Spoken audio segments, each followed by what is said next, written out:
खुनी आत्मा cinema release झाल्याची पोस्टर्स सगळीकडे झळकू लागली. 21व्या शतकात अजूनही लोकांना भूतप्रेताचं आकर्षण आहे. एकीकडे हे सर्व झूट आहे, कमजोर मनाचं लक्षण आहे असं म्हणायचं, पण असल्या सिनेमांना आवर्जून गर्दी करायचं. गावी कधी एकत्र घरी जमलं की अशा कहाण्या रंगवून सांगायला, ऐकायला, दचकायला लोकांना आवडतातच.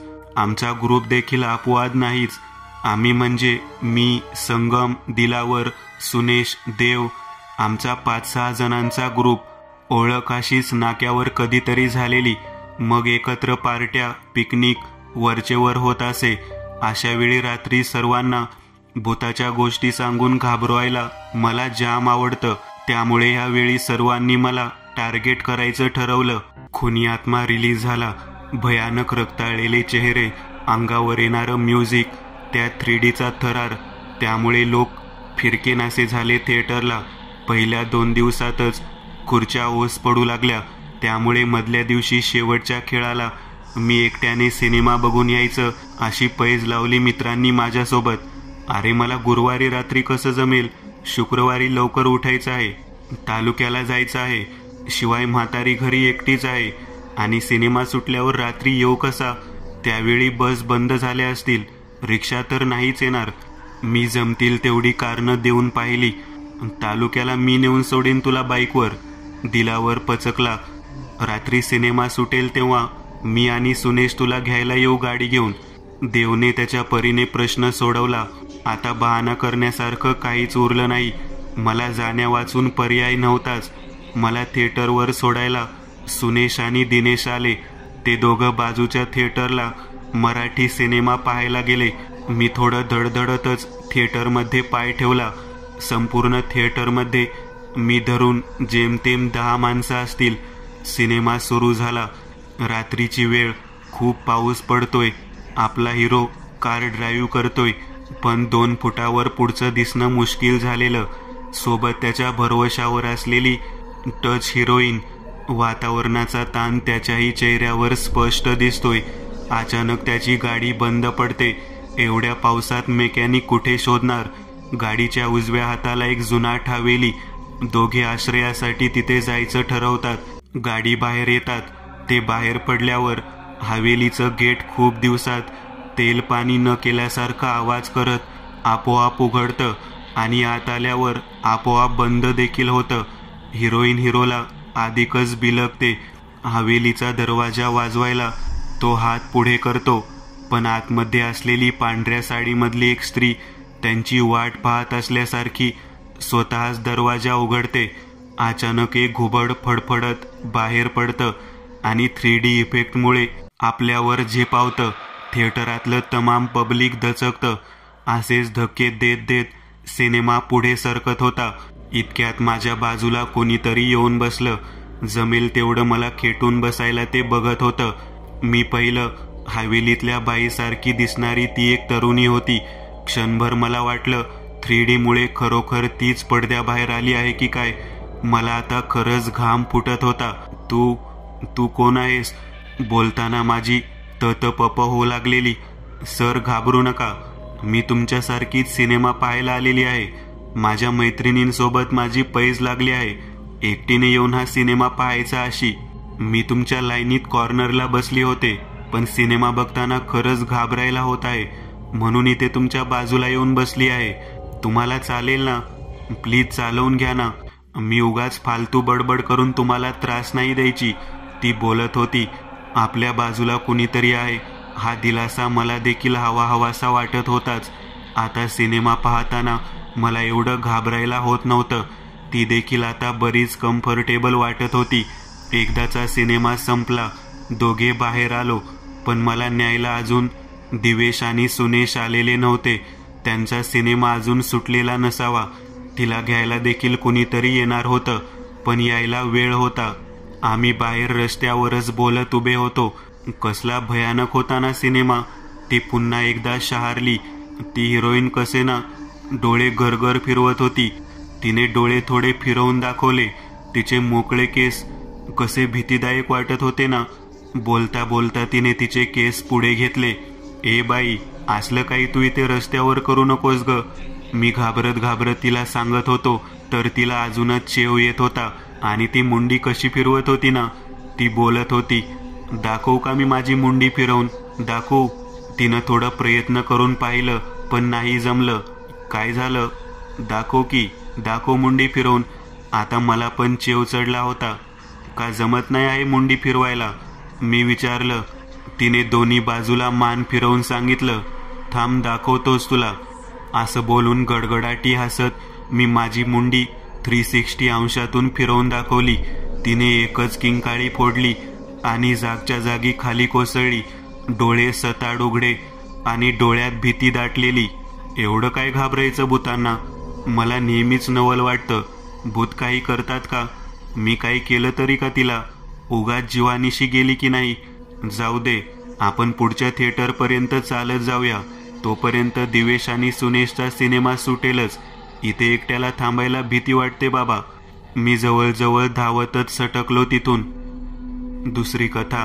ऑगस्ट महिना. सतत 4-5 दिवस मुसळधार पाऊस कोसळत होता. सगळीकडे पाणीच पाणी. हिरवगार शेत तांबड्या पाण्यात बुडालेली. नद्या ओसंडून वाहत होत्या. आकाशात काळ्या गर्द ढगांची गर्दी. गेला आठवडाभर सूर्य पण नजरेस पडला नव्हता. असा हा कोकणातल्या पावसाचा थैमान. जानेवारीत परदेशातून नोकरी सोडून आलेल्या विकास सबनीसचा नाईलाज. गेले 7-8 महिने इंटरनेटवर बसून नोकरी शोधून शोधून आता कुठे त्याला एक नोकरी मिळाली. रत्नागिरी स्टेशनवरून पहाटे 4 वाजता मुंबईकडे जाणारी रेल्वे पकडून तो साधारण 2च्या आसपास मुंबईत पोहोचला. आज त्याची मेडिकल होती, म्हणून ह्या अशा वातावरणातही त्याला घरातून बाहेर पडणं गरजेचं होतं. तारीख होती 24 ऑगस्ट 2009. विकास सबनीस हा राहणारा रत्नागिरीतल्या चोरवणे गावातला. जानेवारी महिन्यात कुवेतून आपली जुनी नोकरी सोडून आला. घरी 2 महिने आराम केल्यानंतर आता त्याला पुन्हा नवीन नोकरी शोधणं गरजेचंच होतं. मनासारखी व्यवस्थित पैसे मिळेल अशी नोकरी आता त्याला मिळाली होती. अल घाबरिया नॅशनल कंपनी दुबई. इंटरव्ह्यू वगैरे सगळं पार पडलं. पगाराची रक्कम ठरली आणि सगळं व्यवस्थित वाटल्यावर त्याने आपला पासपोर्ट त्या एजंटकडे जमा केला. साधारण 10 दिवसांनी एजंटने त्याला मेडिकलसाठी मुंबईला बोलावलं आणि विकास आपल्या घरातून सकाळी देवाच्या पाया पडून बाहेर पडला. 2 वाजता मुंबईला पोहोचल्यावर साधारण 5 वाजेपर्यंत त्याची मेडिकल आटपली. मेडिकलचे रिपोर्ट 3 दिवसांनी मिळणार होते, म्हणून त्याने तिथून सरळ एसटी स्टेशन गाठलं. पण तिथे गेल्यावर समजलं की कोकणात जाण्यासाठी गाडी रात्री 11:15ला आहे. एवढा वेळ इथे खितपत पडण्यापेक्षा त्याने सरळ एसटी बस पकडली मुंबई महाड आणि आपला कोकणाकडे परतीचा प्रवास चालू केला. मुंबईहून 6:30 वाजता निघालेली एसटी बघता बघता माणगावच्या जवळ पोहोचली. माणगावच्या अलीकडेच ट्रॅफिक जाम लागली. 3 तास झाले तरी पण गाडी काही जागची हालेना. त्यात बाहेर मुसळधार पाऊस.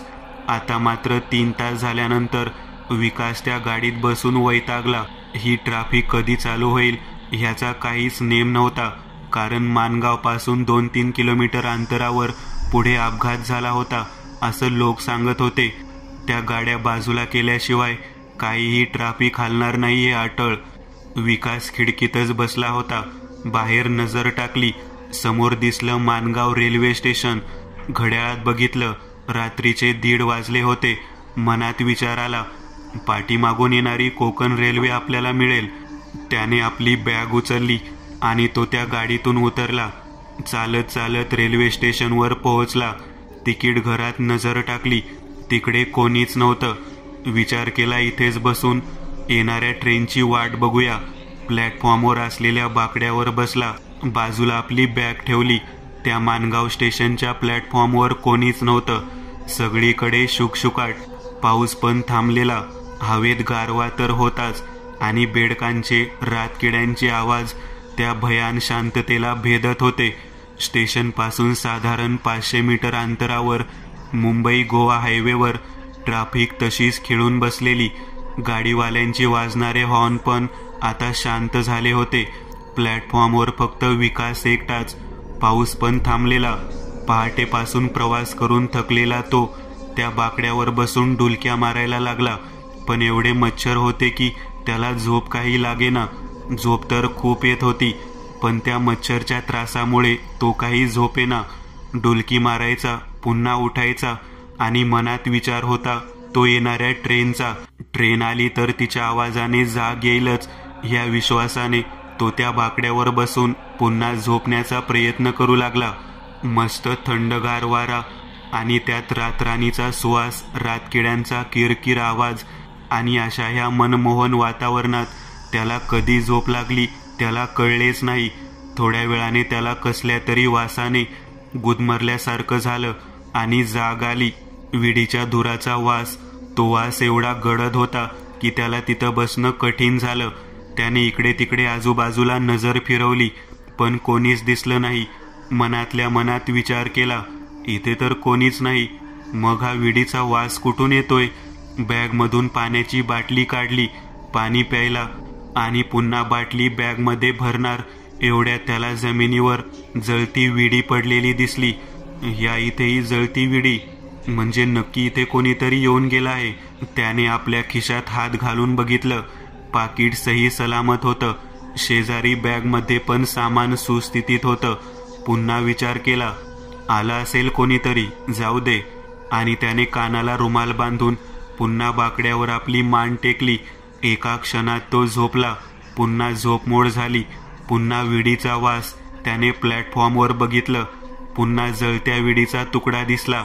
आता तो बाकड्यावरून उठून समोर प्लॅटफॉर्मच्या बाहेर आला. इकडे तिकडे प्लॅटफॉर्मच्या दोन्ही टोकांवर नजर फिरवली. त्याला कोणीच दिसलं नाही. पुन्हा मागे आला. प्लॅटफॉर्मच्या मागच्या बाजूला एक पत्रा तुटून हवेने फडफडत होता.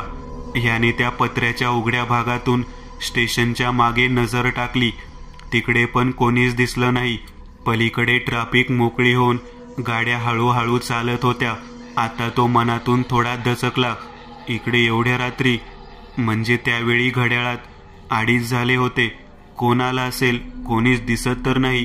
मग ही विड्यांची थोटकं ही कुठून आली? त्याला काहीच समजेना. तो पुन्हा बाकड्यावर बसून आता ट्रेन कधी येईल आणि इथून कधी निघेन याची वाट बघत हाताची घडी घालून डोळे ताट करून बसला. झोप येत नव्हती, पण तिथे जो हा प्रकार घडत होता त्याने त्याला काही झोप लागेना. मन कासावीस झालं. नकळत पुन्हा डुलकी लागली आणि थोड्याच वेळात अचानक डोळा उघडला. पुन्हा विडीचा वास. डोळे उघडले तर समोर प्लॅटफॉर्मवर एक माणूस पाठमोरा बसलेला दिसला. त्याला बघून विकास थोडा दचकला. घड्याळात नजर टाकली. 3 वाजलेले. हा त्या माणसाकडे एकटक बघत होता. तो माणूस विडीस फुकत बसलेला. विकासने त्याला विचारलं, ओ भाऊ, मगापासून तुम्हीच इथे विडी ओढत होतात काय? त्याने ह्याच्याकडे न बघता फक्त मान हलवली.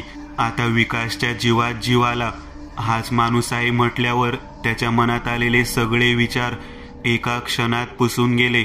तो बाकड्यावरून उठून त्याच्या जवळ गेला. काय हो, कुठे जाणार आहात? मी चाललोय रत्नागिरीला. मुंबईहून 11:30ला सुटणाऱ्या ट्रेनची वाट बघतोय. त्याचं बोलणं ऐकून त्या माणसाने त्याला काहीच उत्तर दिलं नाही. विकास पुन्हा बोलला, खूप डास आहे तो इकडे, आणि या तिकीट घरात कोणीच नसतो का तिकीट द्यायला? त्या माणसाने ह्याच्याकडे बघितलं. त्या माणसाने ह्याच्याकडे बघितलं पण नाही आणि काही बोलला पण नाही. मनातल्या मनात विकास सबनीसने विचार केला, काय विचित्र माणूस आहे. आणि तो पुन्हा त्या बाकड्यावर जाऊन बसला. समोर बसलेला माणूस एका पाठोपाठ एक विडी काढून फुकतच होता. त्याच्या त्या धुराच्या वासाने ह्याचं डोकं उठलं. तेवढ्यात ट्रेनच्या भोंग्याचा आवाज कानावर पडला. ट्रेनचा आवाज ऐकताच विकास बाकड्यावरून उठून प्लॅटफॉर्मवर येऊन उभा राहिला. प्लॅटफॉर्मवर बाजूला बसलेला माणूस पण उठून उभा राहिला. ट्रेन मोठमोठ्याने हॉर्न वाजवतच येत होती. एवढ्या रात्री सहसा ट्रेनवाले एवढा वेळ हॉर्न वाजवत नाहीत, विकासने विचार केला. आणि काही अंशी हे खरं पण आहे. समोर ट्रेकवर काही अडथळा दिसला तरच बहुधा ट्रेन ड्रायव्हर एवढा वेळ हॉर्न वाजवतात, पण इथे तसं काहीच नव्हतं. मग ही ट्रेन एवढा हॉर्न का वाजवत येत आहे? ट्रेन झपाट्याने जवळ जवळ आली. तिच्याकडे बघता विकासच्या लक्षात आलं की ही एखादी सुपरफास्ट ट्रेन आहे, ही आपली ट्रेन नाही. गाडी जवळजवळ अधिकच जवळ आली. आता साधारण 200 मीटर अंतरावर गाडी आली असावी. प्लॅटफॉर्मवर शेजारी उभा असलेला माणूस झपाट्याने चालत चालत समोर रेल्वे ट्रॅकवर जाऊन हात लांब मोकळे करून उभा राहिला. समोर भरधाव वेगाने येणारी ट्रेन आणि हा माणूस ट्रॅकवर जाऊन उभा राहिला. हे बघून विकास खूप जोराने ओरडला, ए काय करतोयस? आणि एका क्षणात त्या भरधाव वेगाने धावणाऱ्या ट्रेनने त्या माणसाला विकासच्या डोळ्यांदेखत उडवलं. ट्रेन निघून गेली. बघता बघता दिसेनाशी झाली. पुन्हा त्या प्लॅटफॉर्मवर भयान शांतता पसरली. आता मात्र विकास पार घाबरला. काय करावं सुचेना. त्याने आपली बॅग उचलली आणि तो तिथून त्या स्टेशनवरून पटापट पावलं टाकत निघाला. तो मागे हायवेवर जायला निघाला. स्टेशनच्या पायऱ्या उतरून तिथून साधारण 50 मीटर पुढे गेला असेल इतक्यात त्याला पुन्हा ट्रेनच्या हॉर्नचा आवाज ऐकायला आला. ही आपलीच गाडी असावी म्हणून तो पुन्हा मागे वळला. ही ट्रेन हळू वेगात येत होती. ही गाडी आपलीच आहे. बास आता गाडी आली, सुटलो चायला. असा निश्वास टाकून तो धावत पायऱ्या चढून पुन्हा प्लॅटफॉर्मवर आला. प्लॅटफॉर्मवर येताच त्याला समोर एक माणूस दिसला. निरखून बघितलं. हा तोच इसम होता ज्याने थोड्या वेळापूर्वी ट्रेन समोर जीव दिला होता. त्या माणसाला बघून विकास सबनीसचा असा काय थरकाप उडाला की तो तिथून जीव घेऊन ओरडत किंचाळत हायवेच्या दिशेने पळायला लागला. धापा टाकत तो हायवेवर पोहोचला. एव्हाना ट्रॅफिक जाम निघून गेलेला आणि ट्रॅफिकमध्ये अडकलेल्या गाड्या भरधाव वेगाने निघून चाललेल्या. येणाऱ्या प्रत्येक गाडीला तो हात दाखवत होता, कोणीतरी थांबेल. पण एवढ्या रात्री त्या मुंबई गोवा हायवेवर कोणीच थांबलं नाही. मागे स्टेशनवर ट्रेन उभी राहिली आणि निघून पण गेली. गाडी मिळेना म्हणून त्याने पायी पायीच झपाट्याने माणगावच्या दिशेने चालायची सुरुवात केली. सारखं मागे वळून वळून बघत होता. इतक्यात मागून हॉर्न वाजला. रिक्षा होती. रिक्षावाल्याने विचारलं, काय हो, चालायचं का? एक शब्द न बोलता विकास त्याच्या रिक्षात बसला आणि माणगाव एसटी स्टँडवर पोहोचला. रिक्षातून खाली उतरलेल्या विकास सबनीसला थरथर कापताना बघून रिक्षावाल्याने विचारलं, काय साहेब, काय झालं? पावसात गारटलात काय? विकास बोलण्याचा प्रयत्न करत होता पण तोंडातून शब्द बाहेर पडत नव्हते. शेवटी तो एखाद्या लहान मुलासारखा ढसाढसा रडायला लागला. त्याची ही अवस्था बघून रिक्षावाला गाडीतून खाली उतरला आणि विकासच्या खांद्यावर हात ठेवून बोलला, काय झालं साहेब? काही प्रॉब्लेम झालाय का? काही मदत करू का?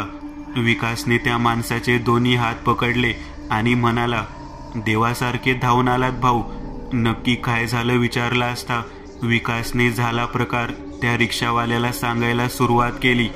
त्याची ही कहाणी ऐकताच रिक्षावाला बोलला, साहेब, या स्टेशनवर गाडीसमोर उडी टाकणारा माणूस ट्रेन ड्रायव्हरला दिसतो. हे आम्ही ऐकून होतो, पण आज तुम्हाला पण दिसला. काही होणार नाही साहेब, काळजी करू नका. पुन्हा एकटे इथे रात्री उतरू नका. इथून बस पकडा, रात्रांनी चालू असतात. आणि विकासने माणगाव बस स्थानकातून सुमारे 5 वाजता मुंबई कोल्हापूर गाडी पकडून रत्नागिरी गाठलं. गावी चोरवण्याला गेल्यावर त्याने गावदेवीला अभिषेक घातला.